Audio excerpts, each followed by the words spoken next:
Good afternoon. Harvard class of 2018, hello. Thank you so much for asking me to be here today. It meant a lot to me to know that you, the students, select the class day speaker. Thank you.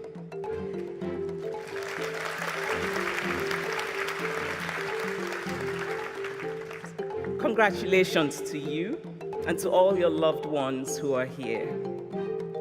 I spent a wonderful year at the Radcliffe Institute here at Harvard, doing a fellowship in 2011, and I fell in love with Cambridge, so it's very good to be back.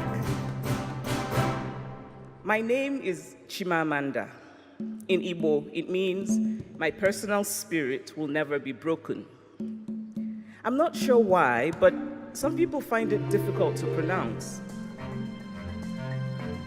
A few years ago, I spoke at an event in London. The English woman who was to introduce me had written my name phonetically on a piece of paper. And backstage, she held on tightly to this paper while repeating the pronunciation over and over. I could tell she was very eager to get it right. And then she went out to the stage and gave a lovely introduction and ended with the words, "Ladies and gentlemen, please welcome Chimichanga."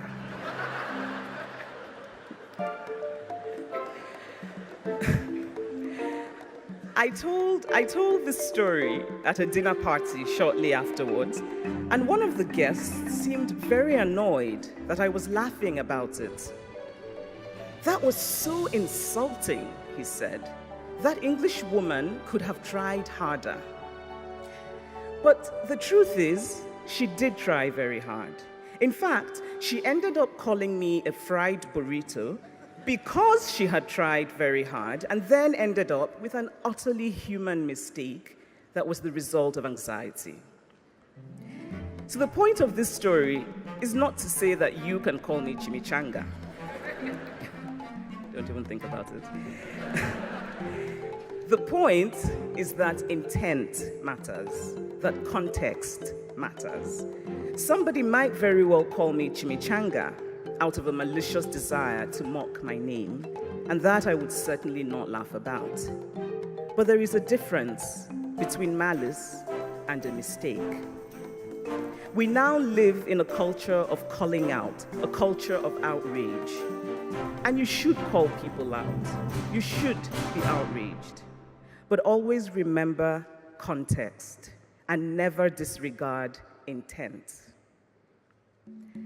If I were asked the title of my address to you today, I would say, above all else, do not lie. Or, don't lie too often. Which is really to say, tell the truth. But lying, the word, the idea, the act, has such political potency in America today that it somehow feels more apt. Above all else, do not lie. I grew up in Nigeria through military dictatorships and through incipient democracies. And America always felt aspirational. When yet another absurd thing happened politically, we would say, this can never happen in America. But today, the political discourse in America includes questions that are straight from the land of the absurd. Questions such as, should we call a lie a lie? When is a lie a lie? And so, class of 2018, at no time has it felt as urgent as now that we must protect and value the truth. Before I tell you about not lying, I must first admit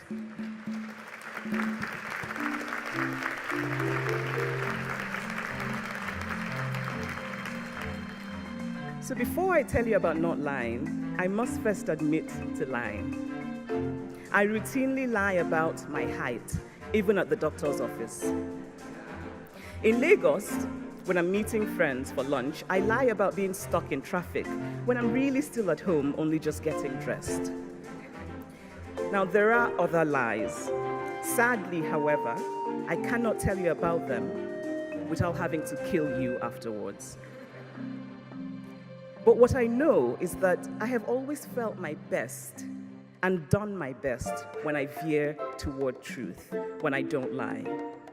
And the biggest regrets of my life are of those times when I did not have the courage to embrace the truth. Now, telling the truth does not mean that everything will work out. Actually, it sometimes doesn't. I'm not asking you to tell the truth because it will always work out, but because you will sleep well at night.